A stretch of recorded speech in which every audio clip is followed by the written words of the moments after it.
Hello, I'm here to discuss the case of Anoop Baranwal versus Union of India, which was filed as a writ petition in the year 2015.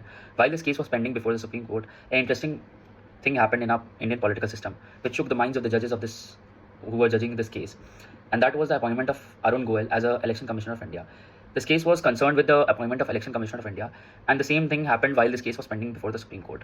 On the 18th November 2022, the recommendation was given to the Prime Minister on the very same day that recommendation was accepted by the Prime Minister, and on the very same day that was approved by the President of India.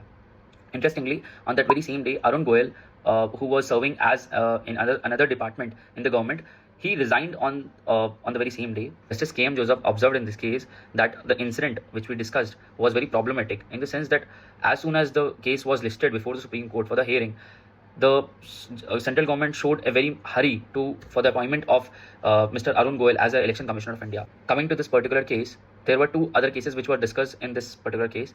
One was S.S. Dhanua versus Union of India, which talked about the independence of Election Commission. The other was Chief Election Commission versus Union of India, 1995, which talked about integrity of electoral process and conduction of election in free and fair manner. While Supreme Court was listening to this case, it had to face a critique by the people that judiciary is violating the separation of power by giving this judgment.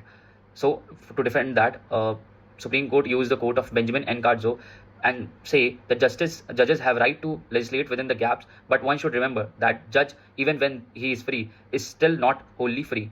By giving this statement, Supreme Court said that judges do have a power to legislate in the gaps which are present in our constitution or in another statutes. The judgment of this case changed the process of appointment of Chief Election Commissioner and Election Commissioner of India. And the new process which was laid down by the Supreme Court was that President shall appoint on the advice provided by the committee. The committee will be consisting of Prime Minister of India, Leader of Opposition of the Lok Sabha, and the Chief Justice of India, which is indeed not the perfect solution but the probable solution to stop the influence of political parties in Election Commission.